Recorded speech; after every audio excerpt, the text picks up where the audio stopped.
Hello, folks. Welcome back to more 2008. Puddy, how's it going? Hello, Tucker. I'm excited. Tonight, somebody is taking their vengeance. Indeed. It's SNME 21, Vengeance. We're here in the Target Center in wonderful Minneapolis, Minnesota. Yeah, wonderful. You couldn't find it on the map, but that's okay. We're here. It's around the Great Lakes, like literally, Puddy. I don't know why it wouldn't be in the Great Lakes region. That's all I'm saying. Yeah, that's fair. That's fair.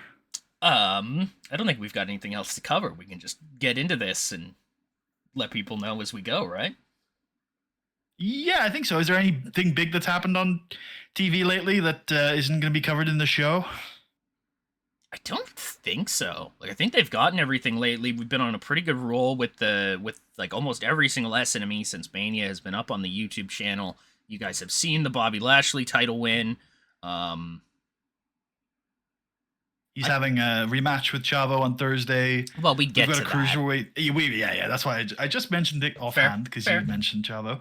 But one that we're not going to get to is that there's a cruiserweight title match signed for a couple weeks from now.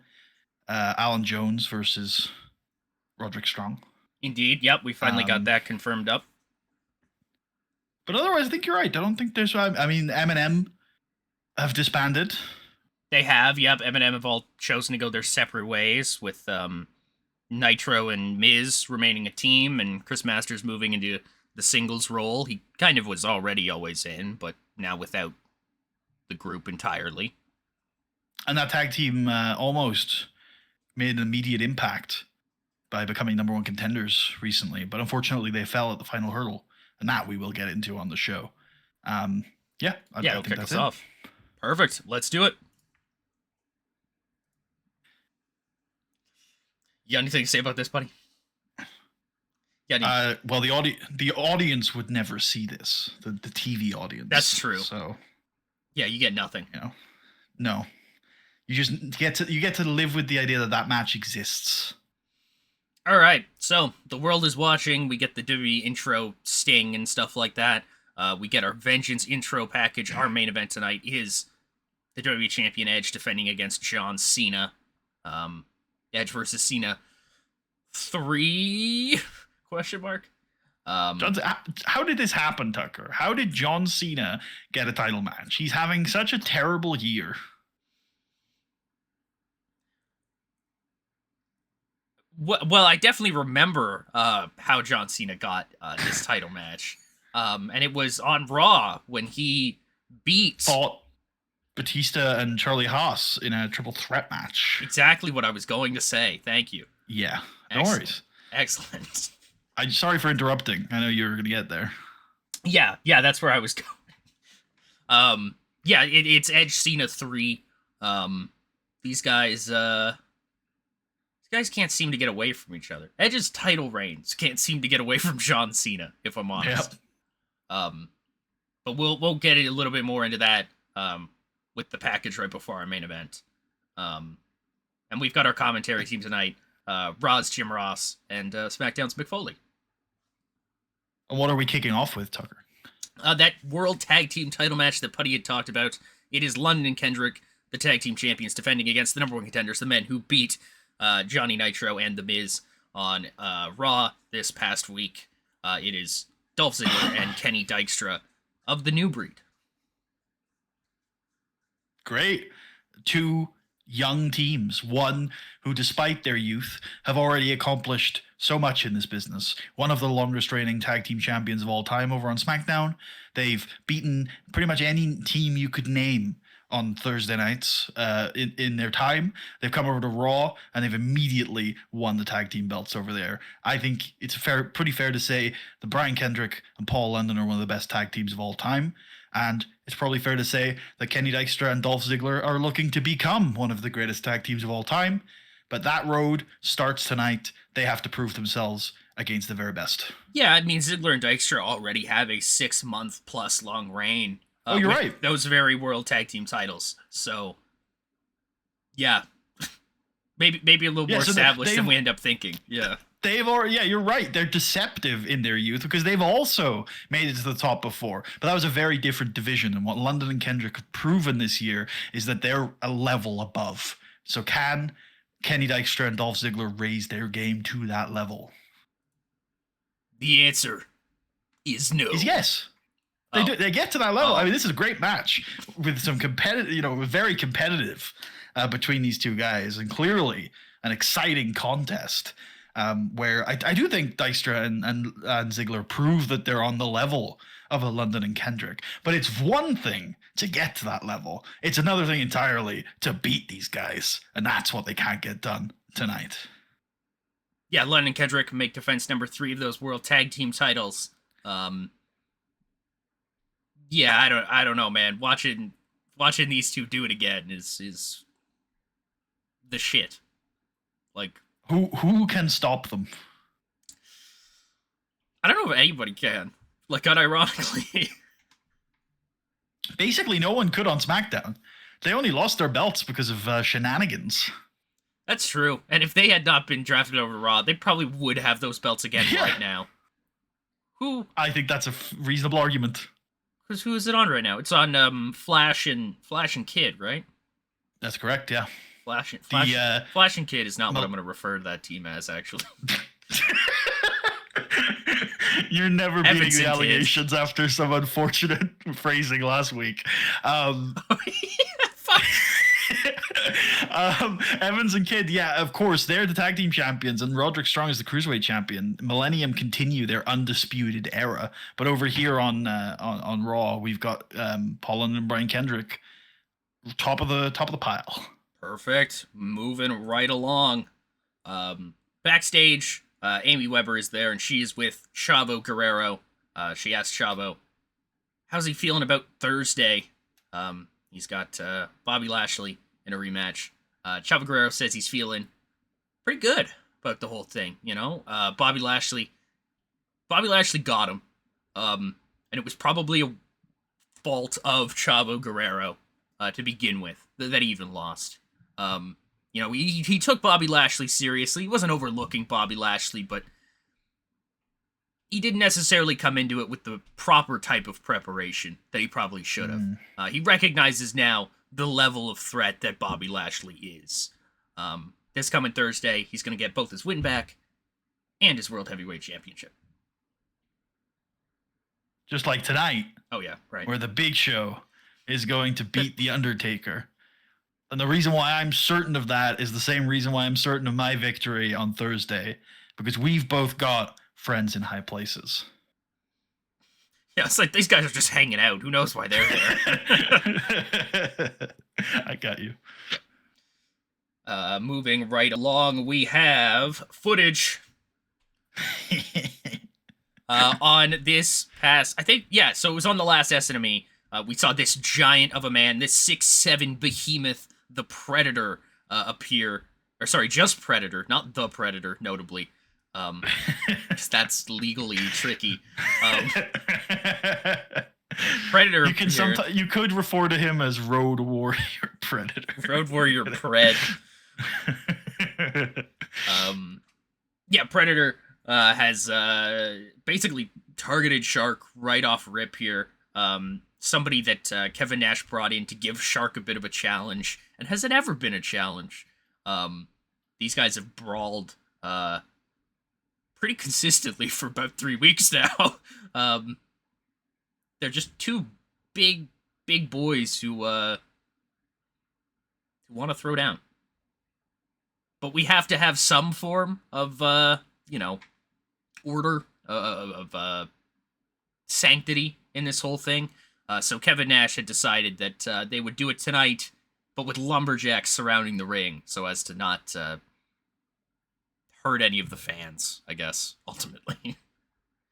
So yeah, we see that. Sorry, I blanked a little, but I'm going to say something and tell me if you already said it or if you disagree. But I think the purpose of the lumberjacks is not to protect the fans, but is to keep this match in the ring so we can see the fight that we deserve and that they want. Because if it's chaotic, if it goes everywhere, then we're not going to see a fight. It's going to have to be stopped, right? But the lumberjacks will keep the action in the ring where they can settle this for good. That's a good call. That's a good call. I like that. I like that as well. Um, I Like a also budget steel. I've always seen the lumberjack match as like a different version of a steel cage, to be honest. yeah, it's his. Who said that? Somebody say that in the chat. Huh? No, I said that. Oh, you just said okay. It sounded like you were reading something. Yeah, that's kind of how I would think about it as well. It's like a steel cage match, but without the cage. Without the cage, without the escape element, right? You know, it's a if you've got two guys who need to stay in the ring, or you need to keep other guys out of the ring, right? You know, I think the lumberjack match that's what its main purpose should be. And I think most of the time it's not a great match. I think there's only been a handful of good lumberjack matches across history. But I think if you want to get the best version of it, it's two guys who struggle to keep the action in the ring, or there's some reason you're worried about things that are outside the ring. The lumberjacks are there as a barrier to make sure that we get a fight in the ring. And looking at our lumberjacks here as they come out, I do start to question if Predator or Shark really decide they do not want to stay in the ring. Is this enough guys to stop them? We've got Festus and the McAllisters are there, and you know that younger guy Jack Swagger and Doug Basham, but I don't know. I worry about some of the rest of these guys. I don't know. I just hope it stays in the ring.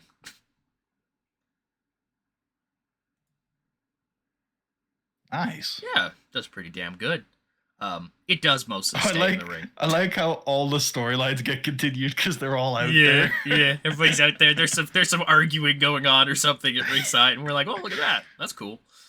I definitely think we're gonna get spots in this match where they're outside the ring. It's probably just Predator because Shark's a nice guy, and they probably just have to politely ask Shark to get into the ring. They'd be like, okay.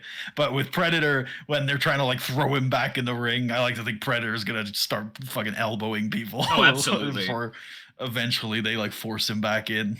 We try to send Festus to like confront Predator, but I don't know, the bell ring didn't work this time or something, so we won't do anything. And it's like, oh shit. That's a good point. Well, no, I think that when the bell rings, Festus should go crazy and take out a few lumberjacks before being hauled off. He should like run away, and Jesse's like, no, I think this through. God damn it. I'd be better about this. Shit. Yeah, Shark wins. But it's a close contest, right? This Predator guy's the real deal. Yeah, oh yeah, no, it's rough. It's rough. Predator is one tough son of a bitch. Check out my melody. Yeah, hit that shit. It's Melina Perez taking on Victoria. I think this would have mostly happened on TV. People I don't think would have seen this. It was a loss to Candice Michelle that finally sent Victoria over the edge. For a couple weeks now, just with the way she's saying things, the way she carries herself, it's finally gotten to Victoria that Melina's a little bit of an ass. Mm-hmm. And it was finally, as I said, a match against Candice Michelle where Melina sent Talia Madison and Serena Deeb of the Revolution stable. Sorry, the Revolution stable. You good?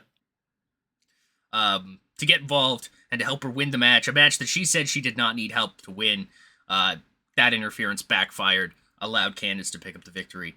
And Victoria snapped, decided she was done with the Revolution, and laid out all the other women. She's made it pretty clear since then. She's taken Melina out. And this is her chance to do it. Absolutely. Here we go. All right. So this is competitive for quite a while. For sure. Melina's doing her best to stay away from the power moves of Victoria. Victoria will still hit them, and when she does, yeah, it's like getting hit by a truck. Victoria maybe doesn't hit a ton of offense in this match because she doesn't really need to. The stuff she is hitting is clearly very, very devastating. As these two keep going into it, though, and it's clear that the issues here are probably not liable to be solved. If I could say that. We have Talia Madison and Serena Deeb rush out, assumably to make the save for Melina, who's kind of getting the rougher end here of Victoria's offense. Yeah, at this point, the referee has also been Oh, yeah. inconvenienced in We'll some have way. to. Yeah, we'll have to. I don't know. The ref blows his knee out or something. He's like, ah. Victoria pushes Melina into the ref, and it tweaks his knee. Yep. He has to collapse or something. Telemedicine regime come out. Yeah. We think they're gonna save Melina, and then something majorly unexpected happens when Serena suddenly flips where she's standing.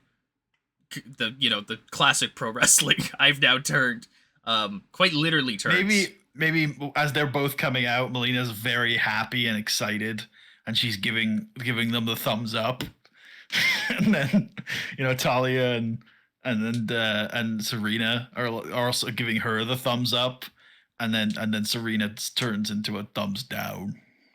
Excellent.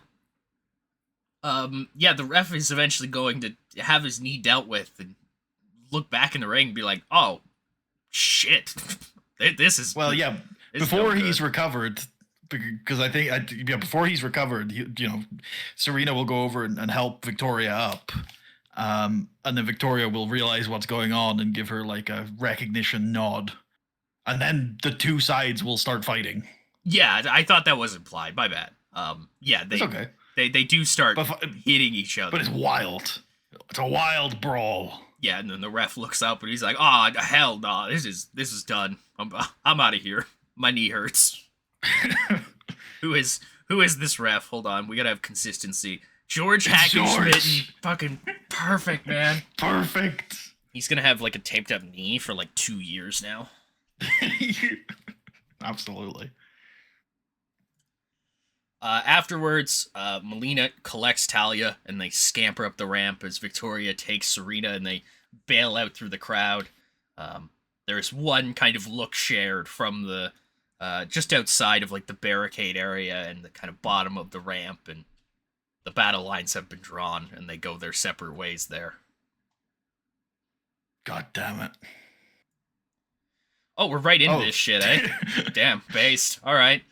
So yeah, as you know, Kevin Nash hired the Big Show to protect him from the Undertaker. Actually, no, he hired the Big Show to take out the Undertaker. Oh yes, you're right. With his new move, the Big Punch. The Big Punch. Which has put down such at least one superstars. Man. Frankie Kazarian no longer works for this company because of the damage that the Big Show did to him. Real. And now the Undertaker has to fight the Big Show. And he does so and is clearly better than him. So the goons come down and try to even the odds, but then they get taken out. But the Big Show can't be picked up for a tombstone. And when the Undertaker thinks about Hell's Gate, he remembers it's banned. So he chokeslams the Big Show through an announcer's table and then rolls back in the ring for the count-out win. Big dub taker. Let's go. Good shit. Good shit. Yeah, these two hopefully beat the hell out of each other for a little bit in there. And then the boys come out and we do the table spot, and that's that.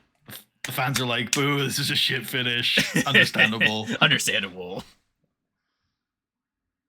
Taker's not done yet. No, he's not. He gets not. the Big Show back in the ring, and he fucking chokes him out. Yeah, gets him in that modified triangle choke. The Hell's Gate, if you will. The Big Show spits up blood and bleeds from his eyes, and he's probably dead. Taker stands up and looks towards the ramp and does the cutthroat motion. He is sending a message. Kevin Nash, watch your back. God damn it. I would have pitched probably if you would have said no, but I would have pitched to have an angle right after this where like in his office, Teddy Long is like, "Oh shit. Is he what'll I do?" I don't think it's for you, Teddy. Oh thank God. Thank God. Oh jeez. He's like, oh no, oh god. Did I forget to turn something off before I left? Yeah. Oh no. The heating's been on SmackDown for all year. Well, we're just right into these. Fair. All right. So we forgot. It's all good. It's all good. Yeah. Oh, it's all good. Yeah. Totally. So Charlie Haas has been fucking with Batista. Messing with monsters. Yeah, Charlie Haas, God, how do I even describe this? Do you want me to try? Yeah, I guess so. If you think you can do it in like a... Batista's been going after the WWE title lately with some ferocity. We saw him live in Madison Square Garden promise the WWE Universe that he was going to be WWE champion by the end of the year. And he has been pursuing that goal, as we know Batista does, with one-track mind and with a lot of passion. Charlie Haas, he seems to have a problem with Batista. Can't really fully explain where it's come from, but he's been butting heads with Batista ever since. He seems to be claiming that this passion Batista has for the WWE Championship is somehow fabricated, and that Charlie Haas has seen something in Batista that the WWE Universe doesn't. Charlie Haas seems to claim that Batista's heart just isn't in this business anymore. I don't really know where that allegation is coming from, but it's caused friction between these two men. Friction that they want to settle tonight in the ring. Good for you? Yeah, that's perfect to me. These two go in there, and Dave looks motivated. Charlie Haas is clearly wrong. His heart is clearly in it, as Dave is very angry. Actually, Jesus, he's being quite rough in there with Charlie Haas. Oh, he's tossing him. Oh, he's tossing him around. Oh, that's nasty. Jesus. I hope everybody's gonna be okay after this. Yeah, Batista's really fired up in this. He's whipping Charlie Haas around, hitting him real hard too. But that anger causes Dave to fuck up. I guess if I'm gonna go with what's on the screen. I would like to alter what's on the screen. Okay, yeah, go ahead. Could I say that Charlie manages? I don't really know mechanically how to make this work, but I'd like Charlie to roll through the ankle lock into some sort of flash pinfall. Roll through the ankle lock, like how? Yeah. Like you could grab the leg and like turn Batista over, and then do a little flip, and then he's on top of him. Grabs the ankle. Does a flip. He's been in the ankle lock for a bit. Okay. Yep. And then he turns Batista over so he's on his back. And then Charlie does like a rolling front flip so that he's on top of Batista on like his back. Like a jackknife pin. I see. And he also maybe like puts his other arm underneath Dave's head. So it looks like more of a cradly position. Yeah, I like it. I like that. He just gets him. I do believe jackknife pin is what I'm referring to. I don't know that term, but I'm sure you're right. Yeah. I think it's a jackknife pin at least. But I think there are a couple of points in this match where Dave acts rashly and allows Charlie to take control of the match. There's definitely a point. There's definitely a point where Dave has Charlie in the corner and he's just laying into him with these shots, kind of like to the neck, face area and stuff like that, like just these punches. And the referee, Arn Anderson, Mike Chioda, pulls Dave off, and he's like yelling at Dave, and Dave's gonna yell back at Chioda, and it's all quite messy. I'd like to think Charlie takes advantage there, maybe comes out of the corner with like a super kick or something. Can Charlie do a super kick? He probably can't. He's not that flexible, is he? Nah, no, probably not. He does a big kick. A big knee or something. Sure, yeah, that works. But yeah, there's a couple times here. Sorry, you can pick back up where you left off. I guess it wasn't that important. My point. But no, it sounds good. Yeah, I just think Dave acts rashly a few times, and that lets Charlie a couple of times in this match get control and start to wear down. Charlie Haas is no stranger to big men. He has been a giant slayer in the past, and he's got an arsenal of submission maneuvers that help him to work down and really target the the tools that Batista has that gives him an advantage over Charlie Haas. And I looked it up, and jackknife pin was not what I'm thinking of. But now that I've seen it, I think it totally works better here. I think it also happens at the end of the match. Charlie has Dave in his ankle lock that he loves to use. Obviously an ode to his mentor. And Dave is like scrambling for the ropes. He is like just completely scrambling to try and grab the ropes, and he's leaving himself wide open for his guard's gone as he is trying to get to the ropes and break the pinfall. And so Charlie, instead of trying to keep the hold on or letting Dave get to the ropes, he flips over into a jackknife, and gets the pinfall. Like, probably the biggest. Is this the biggest singles win of Charlie Haas's career? Yeah, I can't think of a bigger one. Yeah, it's humongous. I think we'll have to see what this means for either man going forward. Yeah, I don't know if Charlie Haas, what he's been saying is right, but certainly he's got the right stuff in the ring. It is also worth mentioning that I don't think we've ever seen Dave Batista like this before. Often a pretty put together guy, like in the ring. Doesn't often wrestle with that kind of... Not going into it. I think we've seen him get agitated in the past, but the fact that he started this match clearly annoyed at this man is a rarity for him. Yeah, it feels weird. I guess that's the best way I can put it. Like, as a crowd, we're watching how Dave is, conducting himself here, and it's like, this is very different to how he normally would. And I mean, I think in general something's off about Batista here on Raw, because he's lost this match. I think he's had a couple of other recent losses that are just, I mean, not characteristic for him. And let's not forget that at WrestleMania 24, Batista lost to Floyd Mayweather. Also worth mentioning in here, probably should have mentioned this beforehand, but I only just thought of it now. We also did have that triple threat, as we mentioned earlier, where John Cena pinned Charlie Haas in order to become the #1 contender at the WWE title. Batista also slightly blamed Haas taking the pin there for the reason why Dave was not in that championship match tonight. Yeah. And then wasn't there some sort of mix-up recently where Cena tried to tag Dave in to get a pinfall victory and Dave ended up getting rolled up? There was, because even like the weirdness with Dave, I think, is something that a number of people on the roster are beginning to notice. At least John, seeing that a guy who he knows is well liked and a good guy backstage and stuff like that, he's having a hard time. He's annoyed lately. Cena was trying to, give Dave, just give Dave one. You know what I mean? Just get the guy feeling all right about himself again. And that turned into a big kerfuffle, if you will.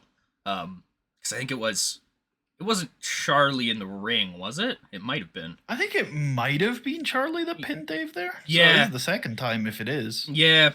Cena tagged in Dave, and Charlie was kind of not so much lying in wait, but that decision to make the tag had given Charlie enough time to kind of come to a little bit, plan a defense, and so when Dave came over to him, it was pretty easy for him to put the big man away. I don't think there's much in this, to be honest with you. Batista is still one of the best wrestlers in the WWE, one of the most accomplished, one of the most successful, the joint, I believe, most successful world heavyweight champion of all time. And one of the top players. He was brought over here as Raw's most expensive transfer signing ever. And he is surely still going to be one of the top stars here on Raw in the near future. He made a promise at Madison Square Garden to be WWE champion by the end of the year. And if there's one thing we've learned about Dave Batista over the last few years, is that when he makes that kind of promise, he means it and he's going to make good on it. So I don't think there's much to be read in here, but certainly for somebody who has come in with so much expectations, he has not adapted amazingly to the new brand. We cut to a vignette of a burning city. Things seem generally not good in this area. Find out more on SmackDown. All right, here we go. We got the video package, the whole thing. Puddy, do you know this history well enough to rhyme it off? Do you? I could like generally do it, but I wondered if you had the exact anything in your head. So I think I can remember all of it. Why um don't you? Do you want me to start and maybe jump in if I yeah, miss something? you go ahead. Yeah. Okay, so as far as I remember, this does start with Edge cashing in his Money in the Bank briefcase at New Year's Revolution 2005. 6. Yeah, you're right, 2006. Thank you.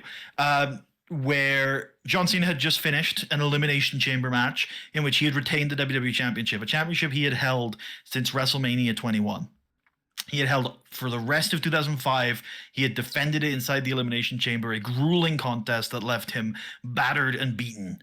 And Edge came in with the Money in the Bank briefcase, cashed it in the very first time anyone had ever cashed in the Money in the Bank briefcase. He won the WWE Championship, his first ever world title. The ultimate opportunist had finally reached the top, but that reign barely lasted a month, maybe not even lasted a month, as John Cena had his rematch and immediately got the title back.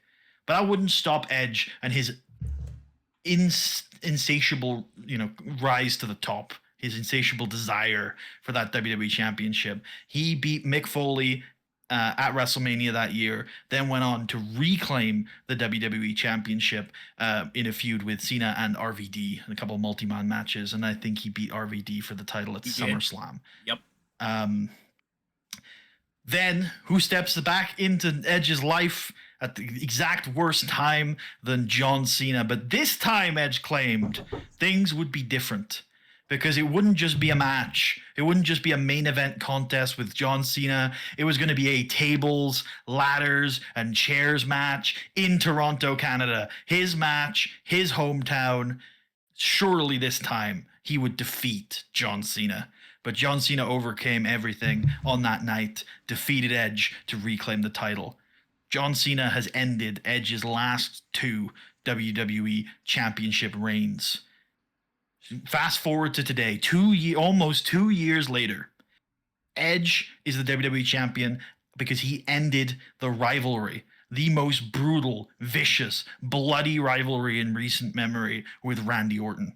He managed to defeat Randy Orton in a last man standing match, and now he stands as the WWE Champion. John Cena, we've mentioned it, hasn't had a great year. He himself lost to Randy Orton at WrestleMania 24. He lost to Mr. Kennedy just after WrestleMania 24. Bobby Lashley, Shelton Benjamin. John Cena, the list of losses that Cena has this year is larger than the list of losses John Cena has had in the years 2005, 2006, or 2007 combined.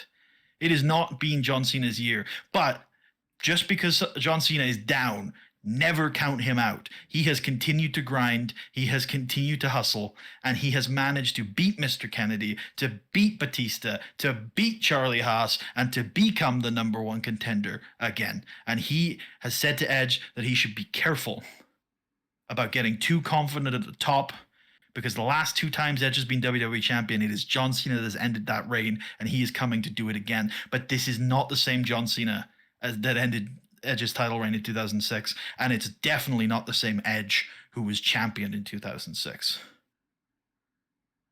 All right. Here we go. Do you want to maybe elaborate a little on those 2 last points about these 2 men being very different now from 2006? I feel like you might have some interesting things to say about that. Yeah, it's okay if you don't. I'm gonna do my best to try to remember generally the arc of their understanding of each other, because there was a time very initially when Edge and Cena had first kind of crossed paths. Edge was under the assumption that they were 2 absolute opposites. John Cena is I guess in a very like narrative driven kind of way, Edge sees John Cena as the hero, and so kind of automatically believes himself to be the villain. And that was a lot of the 2006 stuff. Stealing the belt, quote unquote, with the Money in the Bank. Edge had the idea that they were the complete opposite. If Cena goes high, Edge will always go low. A little while into that, near their second title match, the TLC match at Unforgiven, Edge had kind of flipped that understanding to where he now actually saw him and Cena as two sides of the same coin. They were both absolute scrappers. Sure, Edge is, the way he gets it done is a little bit different, but both him and John Cena find a way. John Cena, digs down in himself, and Edge finds a way to just dig down. And now I think here in 2008, they're actually more different than they ever have been before. Edge is, now compared to the absolute dynasty that is John Cena, Edge seems kind of middling. Like he's, I think he has a lot to prove tonight. I guess I'll say that. Well, I think you're right about the first 2 points of this, and I think you're right about the last one too. But I think what's interesting is that even though they're more different than they've ever been, I think Edge has made the point that actually they're more similar than they've ever been. And you talk about that dynasty, and you're totally right. But Edge has made the point that if Cena, that Cena and Edge have been WWE champion the same amount of times. They've both been champion 3 times. So despite all of what Cena has accomplished, if you just go by success, if you just go by title reigns, Edge has matched that level. Not only has he done that, but he's done that losing years of his career. And if you want the big Edge line here from the build, he essentially told John that he could have been just as good as John Cena, Shelton Benjamin, Dave Bautista, even he who shall not be named. Edge could be perceived on the level of those guys, because I think Edge knows deep down he is just as good as those guys, but he could be seen on that level if it wasn't for things that had happened to him in his past. He said that Edge said that John Cena had one bad month, and he's been crying about it like his career was over, like his peak was done, or whatever the hell people have been saying lately. Edge broke his neck and was told his career was done. Edge got kicked in the fucking head and was told his career was done again. He's lost 2 entire years of his career, both 2003 and most of 2007, from injuries, from doing the same things that John Cena does. Essentially, Edge's point in the long run was that, he's lost all this time, and you don't see him crying about it. All that has done is made Edge hungrier for it. The types of things that John Cena has come to expect with his status, with his perception, you know what I mean? With his brand, I guess, if you will. Edge is hungry for that shit. He's starving for it. He'll scrape and he'll claw for it. So again, they're very similar, but they're very different. They are the same, but not the same. Oh. I think Edge, I think it's like Edge thinks that they are made of the same stuff, but Edge has gone through the adversity and the pain to become a stronger man. And Cena is just one bad day from becoming just like him. Is that bad day today? Well, before we progress to the next segment, you go ahead. Go through this one. I think this match is going to be very, very similar to the rest of their matches. I think it's very much focused around 2 men who dislike each other. Getting in some nasty brawling action, working, doing a lot of character work and building to their signature spots. I have a good idea of what the finishing stretch of this match looks like. Do you have anything you'd like to put into the early stages? No, honestly, I don't. Okay. Yeah, that's fine. So I think the finishing stretch goes and these 2 men know each other very well, and Edge in particular is quite focused on John Cena. I don't want to use the word obsessed, but he definitely, John Cena ended both of his last title reigns. There's no way he wouldn't come into this match sort of prepared. I think there are... Go ahead. I think Edge thinks about John Cena a lot. That's all I'll add to that. That's all I'll say to that. Yeah.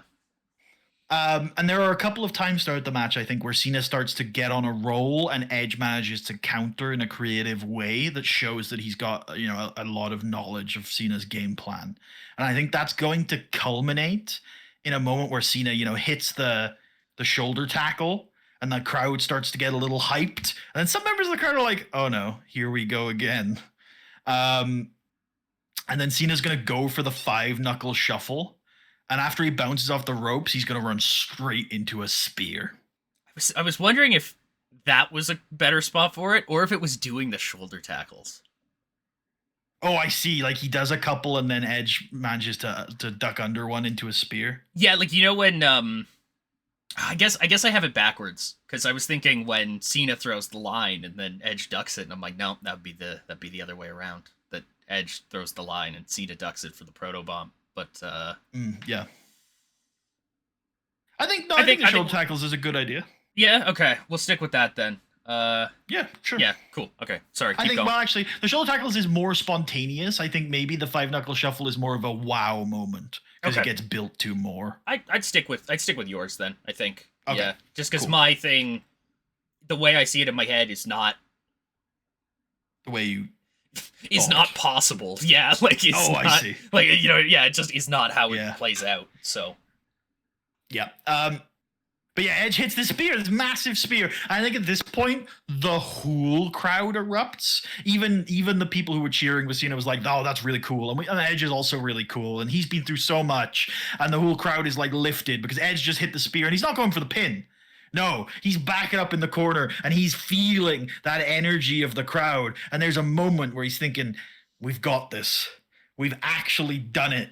And then he sets himself up for one more spear. And as Cena gets to his feet, the crowd are waiting in anticipation. Is this finally it? Will Edge finally beat John Cena? And he hits the spear again. 1, 2. Somebody drags the referee out of the ring. Who is this hoodied man? And elbows the referee in the face. Oh my god, it's Misawa. I knew it. I fucking knew it. Randy Orton takes a moment to gaze at Edge, who's there in the pinfall, looking at him wide-eyed before rolling into the ring. And as Edge stands up to confront his arch nemesis, he gets hit with an RKO. And he looks around at the crowd. He's back. We haven't seen this man since he lost the WWE Championship to Edge. And he backs himself into the corner, just the same corner Edge just erupted out of. And he kicks Edge in the head. And he drags John Cena on top of Edge. He drags the referee up and throws him in the ring. Slow count. 1, 2. Not like this. 3. Well, John Cena's the WWE champion again. 4 times, baby. 4 times. 4 times. But that's not what the story of this match. It's all about Randy Orton. He's back. Watch yours. Yeah, Orton leaves up the ramp. Cena's out. Edge is out. Referee, who did I say it was? Oh, it's Earl. Earl's still based. Earl Hebner brings in the belt, and he's like, oh, neither of these guys are getting up. All right, he just kind of like puts it on John Cena. Cena's stirring. Edge has just been kicked in the head, so he's out. He's gone. He might be off for another year. Cena, he remember the last thing he took was a spear about 5 minutes ago, so he is starting to stir.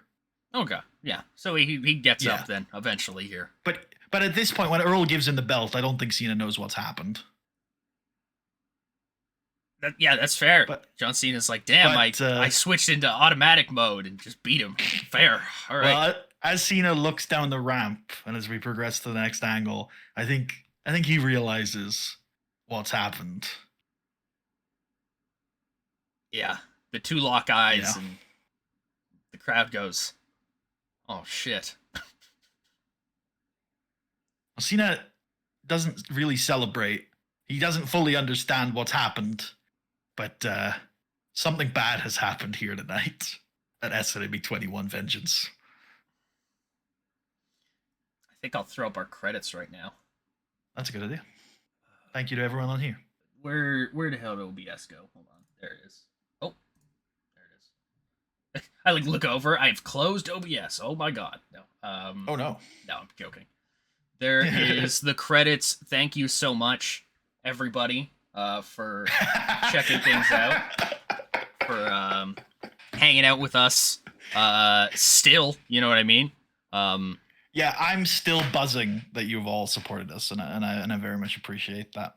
Yeah, yeah. I can't think of anything else I really want to say aside from thanks, and we're gonna keep things moving here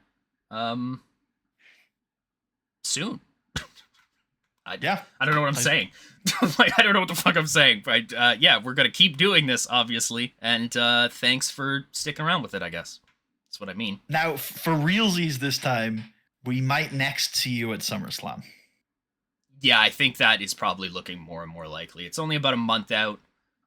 We maybe have There are 2 SNMEs, but if the main events that are planned for them happen, I don't see us recording them. I think I agree. Puddy, anybody you want to talk to here tonight? Anybody who impressed you? I mean, Cena had a great performance. I think Cena and Edge both deserve a little bit here. Sure. Because they're good chem and stuff like that contributed to that. Maybe tell Johnny's awesome and just praise Edge for a great performance. Maybe we give Edge a hug because he's kind of getting fucked in this storyline, and it's like, you know, we think it's best for your character, but also like, sorry, dude. Nope, I feel that for sure. Anybody else you want to? Well, we should probably use every slot because we can, but yeah, I think Charlie Haas did really well. Yeah, Charlie really did impress. I actually think this was one of those cards where like almost everybody did. This was a really good show. So maybe Taker, one of the people in the big match. Sure, Taker's fine. I think Taker really. Taker did double duty, and Road Agent did a couple matches too. Oh, you're right. Yeah, big hug coming for him. Yeah. Perfect. Great. Cool. We made some money from this show. Some money was indeed made. We'll skip the media scrum, and that means we're out of here. We'll catch you guys on YouTube. Yeah, we're probably gonna catch you for SummerSlam. If it's not SummerSlam, I don't know. Expect that to be really crazy fun. Has happened. Yeah, expect that to be really fun because something unexpected has happened. There is actually maybe a Raw I'm gonna pitch, but we'll get to that when we get to it. Anyway, yeah, Karen.